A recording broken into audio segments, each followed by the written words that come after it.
आज हम इस वीडियो में 5 ऐसी चीज़ों के बारे में देखेंगे जो मे बी आप सबकॉन्शियसली कर रहे होंगे एंड जिससे क्या हो रहा है ना कि वुमन को वैलिडेटेड फील हो रहा है। वैलिडेशन का सिंपल सा मीनिंग ये है कि तुम उसे बता रहे हो कि तुम कितनी ज़्यादा महान हो, तुम कितने ज़्यादा खुश नसीब हो कि वो तुम्हारी लाइफ में है।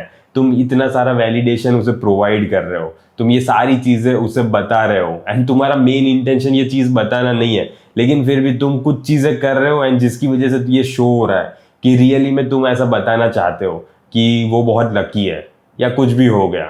ओके, सो ऐसी कौन सी चीज है 5, ये देखेंगे आज हम इस वीडियो में। सबसे पहली आती है कि तुम उसे कॉन्स्टेंटली देखे ही जा रहे हो।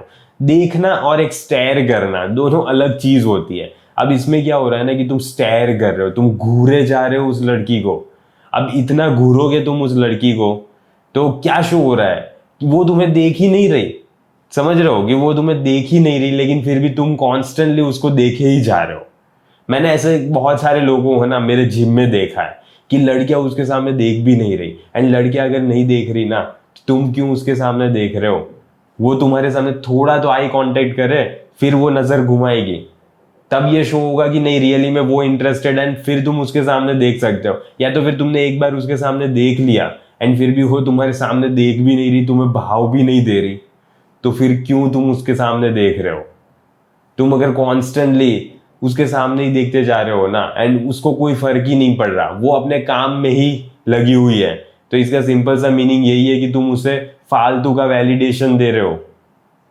सो प्लीज आगे से ये चीज मत करना। अगर वो लड़की तुम्हारे सामने आई कांटेक्ट नहीं कर रही तो तुम्हें उसके सामने देखने की कोई भी जरूरत नहीं है। समझ रहे हो। एंड ये चीज को इंपॉर्टेंस दो। मैंने जिम में पता नहीं कैसे कैसे लोग हैं कि कॉन्स्टेंटली देखे ही जाते हैं एंड मैं उस लड़के को देख रहा हूँ, वो लड़का मेरे सामने देख रहा है एंड फिर वापस उसका घुमा के वापस उस लड़की के सामने। अब ये कितना ज्यादा चीप लगता है, समझ रहे हो तुम। एंड इसीलिए ये चीज को मत करना। अब सेकंड चीज आ जाती है कि तुम किसी लड़की को इंस्टाग्राम पे फॉलो कर रहे हो एंड उसकी फोटोज लाइक भी कर रहे हो। अब उसमें दिक्कत कुछ नहीं है, बस एक ही प्रॉब्लम आ रही है कि वो तुम्हें फॉलो बैक नहीं कर रही। एंड अगर वो तुम्हें फॉलो बैक नहीं कर रही तो क्यों तुम उसकी फोटोज को लाइक कर रहे हो, क्यों तुमने उसको फ्रेंड रिक्वेस्ट भेजी है एंड क्यों उसके फॉलोअर बने हुए हो तुम। अगर देखो सिंपल सा ये समझो कि अगर कोई भी पर्सन तुम्हारी लाइफ में वैल्यू प्रोवाइड नहीं कर रहा ना, तो उसको फॉलो करने की कोई भी जरूरत नहीं है। एंड खासकर फीमेल को, अगर वो तुम्हें भाव नहीं दे रही तो क्यों उसे फॉलो कर रहे हो। तुम भी सिर्फ उसके लिए एक नंबर हो, समझ रहे हो, फॉलोअर में एक नंबर हो तुम। काश मुझे एक झलक तुम्हारी मिल जाती। तुम ये सारी चीजें उसे शो कर रहे हो एंड ये उसको तो अच्छा प्रूव ही कर रही है, उसको तो अच्छा ही फील होगा अपने लिए, लेकिन तुम यहाँ पे एक पैथेटिक मैन की तरह शो हो रहे हो। तो जो भी लड़की तुम्हें फॉलो नहीं कर रही ना, उसको फॉलो करने की कोई भी जरूरत नहीं है। एंड देखो ये सिंपल सा एक 24 घंटे का तुम एक स्ट्रेटेजी यूज कर सकते हो कि किसी लड़की को तुम इंटरेस्टेड हो, तुमने इंस्टाग्राम पे उसकी फोटो देखी, डीपी देखा, कुछ भी देखा एंड तुम्हें अच्छी लगी, तुम्हें उसको फॉलो करने का मन हुआ, तो ठीक है, कोई इशू नहीं है, तुमने उसे फॉलो किया। अब देखो 24 घंटे का टाइम दो कि वो भी फॉलो बैक कर रही है या नहीं कर रही। एंड अगर वो फॉलो बैक नहीं कर रही ना, तो फिर तुम भी अनफॉलो कर दो उसे। ओके, सो इतना सिंपल है। किसी भी लड़की को फॉलो मत करना जो तुम्हें फॉलो नहीं कर रही, या तो फिर जो तुम्हें वैल्यू प्रोवाइड नहीं कर रही। ऐसी लड़की को फॉलो करने की कोई भी जरूरत नहीं है। लड़की क्या, कोई पर्सन को भी फॉलो करने की जरूरत नहीं है जो तुम्हारी लाइफ में वैल्यू प्रोवाइड नहीं कर रहा। अब बहुत ही फनी वाला पॉइंट आता है, थोड़ा मतलब फनी लग रहा है मुझे क्योंकि मैंने ये पास्ट में कर चुका हूं मैं, सो इसलिए मेरे लिए ये फनी टाइप सा है थोड़ा। एंड इसमें क्या कर रहे होगे ना तुम, इसमें ये करोगे कि तुम उसे गुड मॉर्निंग के एंड गुड नाइट के मैसेजेस भेजते रहोगे सामने से एंड वो फिर तुम्हें जीएम लिख के भेज देगी। अब इसमें क्या हो रहा है पता है, ये कंप्लीटली फ्रेंड जोन वाला चीज है कि तुम उसे कॉन्स्टेंटली गुड मॉर्निंग भेज रहे हो। रोज सुबह हुई नहीं कि सबसे पहले उठ के उसे मैसेज करो, या तो फिर रात को सोने से पहले उसे मैसेज करो, good night baby, good morning baby, good morning love. अब ये चूतियापा करने की ना कोई भी जरूरत नहीं है तुम्हें, इतना फालतू का वैलिडेशन देने की कोई जरूरत नहीं है। उसको है ना ऑलरेडी बहुत सारे लड़के जो उसकी लेना चाहते होंगे वो ऑलरेडी उसे मैसेज कर रही है, क्योंकि उसके अलावा उनको पता ही नहीं है कि मुझे क्या मैसेज करना है। सो ऐसे मैसेजेस करने वाले है ना बहुत सारे लोग होते हैं, तो तुम भी उसके पीछे पीछे इसी लाइन में जाने की कोई ज़रूरत नहीं है। तुम कभी भी लड़की को गुड मॉर्निंग या गुड नाइट के टेक्स्ट नहीं भेजोगे, जो बात करनी है वो बात करो एंड ठीक है बस। Okay bye, see ya, hi, hello and रोज मैसेजेस एंड टेक्सटिंग। देखिए मैं प्रीफर नहीं करता कि तुम इतना ज़्यादा टेक्स्ट करो किसी भी लड़की को। वॉइस कॉल, वीडियो कॉल, ये सारी चीज़ें फिर भी ठीक है, लेकिन texting is not a good thing. So तुम्हें ये फोकस करना पड़ेगा। And good morning and good night है ना, थोड़ा ज़्यादा ही बच्चों वाला, निब्बा निब्बी वाला टाइप हो जा रहा है। सो ये चीज़ मत करना। ऑब्वियसली देखो, लड़की को तो मज़ा ही आने वाला है, लड़की को तो अच्छा ही फील करेगी। रोज़ सुबह उठ के वो देख रही है कि कोई चूतिया उसे मैसेज कर रहा है, तो वो तो अपने बारे में अच्छा ही फील करेगी। नहीं, वाओ, इतने सारे गुड मॉर्निंग के मैसेजेस आ गए, मुझे सुबह हुई नहीं, और इतने ज़्यादा लोग हैं जो मेरे में इंटरेस्टेड है। सो उसे तो मज़ा ही आता है बच्चा। लेकिन तुम क्यों उसी लाइन में फॉलो अप कर रहे हो? क्यों तुम भी इतना ज़्यादा शो कर रहे हो कि तुम इतना ज़्यादा उसमें इंटरेस्टेड हो? अब फोर्थ पॉइंट आ जाता है कि तुम्हारे मन में और कुछ भी नहीं है, बस तुम उसके साथ सोना चाहते हो एंड उसे बार बार बार बार बार बार बता रहे हो कि मुझे तुम्हारे साथ सोना है। या मतलब ऐसा नहीं बता रहे ऑब्वियसली, लेकिन तुम यही इंटेंट शो कर रहे हो अपना कि मुझे सिर्फ सेक्स में इंटरेस्ट है, मैं तुम्हारे साथ सिर्फ सेक्स करना चाहता हूँ। एंड जब भी तुम इतना ज़्यादा शो करते हो ना कि तुम्हारा सिर्फ मेन गोल, एंड गोल यही है, तो ये शो करता है कि तुम इमोशनली कितने ज़्यादा वीक हो। तुम सेक्स के लिए बहुत ही इजीली मैनिपुलेट हो जाते हो।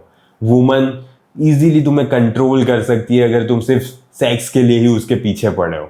वो तुम्हें ऐसे ही पीछे पीछे घुमाती रहेगी उसके पीछे, एंड वो कभी भी तुम्हें नहीं देगी। वो ऐसे ही फ्री का फालतू का अटेंशन, वैलिडेशन लेती रहेगी तुम्हारे पास से, एंड कभी भी तुम्हें नहीं देगी, क्योंकि उसे पता है कि तुम्हारा एंड गोल यही है। सो जब तक वो तुम्हें घुमा सकती है ना, तब तक घुमाएगी, क्योंकि उसे पता है कि तुम कुछ भी करने के लिए रेडी हो जाओगे, क्योंकि अभी तक उसने नहीं दिया जो तुम्हें चाहिए। एंड देखिए, हमेशा है ना, तुम्हें एज अ मैन की तरह ही बिहेव करना है। कोई फर्क नहीं पड़ता अगर तुम्हें सेक्स मिल रहा है कि नहीं, एक नॉर्मल पर्सन की तरह उससे बात करने की कोशिश करो, सेक्स को इतना ज़्यादा इन्वॉल्व किए बिना। तब है ना, तुम्हें और भी ज़्यादा अपॉर्चुनिटीज़ मिलेगी, एंड वो बहुत ही ज़्यादा इजीली तुम्हारे साथ करने के लिए रेडी हो जाएगी, अगर तुम इतना ज़्यादा इम्पोर्टेंस सिर्फ सेक्स को नहीं दोगे तो। एंड इसीलिए इंपॉर्टेंट बन जाता है कि तुम बार बार उसे मत बोलो कि चलो ओयो चलते हैं, ओयो चलते हैं, या कुछ भी इस हिसाब से। इतना ज़्यादा शो करने की ज़रूरत नहीं है, इतना ज़्यादा सेक्स टॉक करने की भी ज़रूरत नहीं है। ये शो ही मत करो कि तुम इतना ज़्यादा इंटरेस्टेड हो। कभी कभी ठीक है, लेकिन हर बार ठीक नहीं है ये। लास्ट एंड फाइनल पॉइंट आ जाता है फिफ्थ। अब इसमें क्या होगा ना कि बहुत ही ज़्यादा लोग मुझसे डिसएग्री करेंगे, लेकिन ठीक है, मुझे कोई फ़र्क नहीं पड़ता। सिचुएशन क्या क्रिएट होती है ना कि तुम उसे बता दे रहे हो कि तुम ही हो जो मेरी ज़िंदगी में हो, बाकी कोई लड़की मुझे चाहिए भी नहीं, एंड मेरी औकात भी नहीं है कि मेरी और कोई लड़की मुझसे पट पाएगी। सो सिर्फ तुम ही हो। अब जैसे ही तुम ये सारी चीज़ें बता देते हो ना, तो उसको पता चल जाता है कि ये कितना पैथेटिक मैन है, इसके पास और कोई लड़की आ ही नहीं सकती। लड़कियां देखो, तुम्हें पसंद हो या ना पसंद हो, लड़कियां उसी मैन से ज़्यादा अट्रैक्टेड फील करती है जिसकी लाइफ में ऑलरेडी लड़कियां है। ओके, या तो फिर और भी लड़कियां उसमें इंटरेस्टेड है, उसी मैन से वो ज़्यादा अट्रैक्टेड फील करेगी। एंड ये बहुत ही ज़्यादा नॉर्मल कॉन्सेप्ट है, एंड ये तुम्हारे ऊपर है कि तुम्हें इसे बिलीव करना है या तो फिर नहीं करना। लेकिन तुम अगर जैसे ही उसे बता दोगे ना कि तुम्हारी स्पॉट सिक्योर है, तुम ही हो मेरी ज़िंदगी में, सो तब क्या क्रिएट होगा ना, तब थोड़ा अट्रैक्शन कम हो जाता है, एंड वैलिडेशन उसे मिलता रहता है कि हाँ, ये किसी के पास भी नहीं जाएगा। अब इसमें क्या सिचुएशन क्रिएट होती है पता है? वुमन को ऑलरेडी पता चल जाता है कि कौन सा मैन और कोई लड़की पटा ही नहीं पाएगा। समझ लो कि जिसका बॉडी फैट परसेंटेज बहुत ही ज़्यादा है, जिसका एक गोल मटोल सा पेट बाहर है, एंड वो अपने ऐसे पेट को लेकर बाहर घूम रहा है, एंड फाइनली उसने लड़की पटा ली। तो अब तुम्हें क्या लगता है, उस लड़की को नहीं पता, इसने मुझे तो मुश्किल से पटा लिया है, लेकिन इसकी औकात नहीं है कि कोई और लड़की से भाव देगी, उसे पता होता है। इसीलिए अगर तुम्हारी फिजिक अच्छी है, तुम अट्रैक्टिव दिखते हो, तुम्हारे लुक्स है, एक अच्छी बॉडी है, तो लड़की को कॉन्स्टेंटली सतर्क रहती है कि हाँ, इसकी लाइफ में और भी लड़कियां आ सकती है, या आएगी, या तो फिर होगी, या तो फिर कुछ भी हो सकता है। एंड इसीलिए मुझे भी अपना बेस्ट चीज़ शो करनी पड़ेगी, ताकि ये मुझसे अट्रैक्टेड फील करे एंड किसी और के पास ना जाए, उसे फिर वैलिडेशन नहीं मिलता इतना ज़्यादा, एंड उस मोटे आदमी के पास से उसे कॉन्स्टेंटली वैलिडेशन मिलता ही जाएगा। तो इसीलिए ये चीज इंपॉर्टेंट बन जाती है कि तुम अपने आप पे भी ध्यान दो, तुम अपनी फिजिक पे ध्यान दो, अपने लुक्स पे ध्यान दो। ये सारी चीजों पे तुम्हें ध्यान देना पड़ेगा ताकि लड़की हमेशा सतर्क रहे, उसे पता चलता रहे कि हाँ इसकी लाइफ में और कोई आएगा या आ सकता है। ओके, सो तुम्हें यही करना है। एंड उसको ऐसा बताने की जरूरत नहीं है कि तुम ही हो उसकी जिंदगी में और कोई तुम्हारी जगह ले ही नहीं सकता। अगर तुमने कोई भी बकचोदी की ना तो तुम्हारी जगह कोई भी ले लेगा। ये तुम्हें बताने की जरूरत नहीं है, ये तुम्हें देख के उसे पता चल जाना चाहिए। तुम्हारी हरकतें, तुम्हारी बॉडी लैंग्वेज, तुम कैसे उसे बात करते हो, इन सारी चीजों से ही उसे पता चल जाएगा तुम्हारा एटीट्यूड। एंड इसीलिए इसी टाइप का एटीट्यूड तुम्हें मेंटेन करके रखना है। तो इसी टाइप का एटीट्यूड तुम्हें मेंटेन करके रखना है। एंड मुझे आशा है कि इस 5 पॉइंट से तुम्हें कुछ सीखने को मिला होगा। ओके, सो अगर कुछ सीखने को मिला है तो इस वीडियो को लाइक एंड सब्सक्राइब कर देना ताकि इस चैनल को ग्रो होने में मदद मिले। ठीक है, तो आज के वीडियो के लिए बस इतना ही। जल्दी मिलेंगे अगले वीडियो में। Until then, bye bye, see या।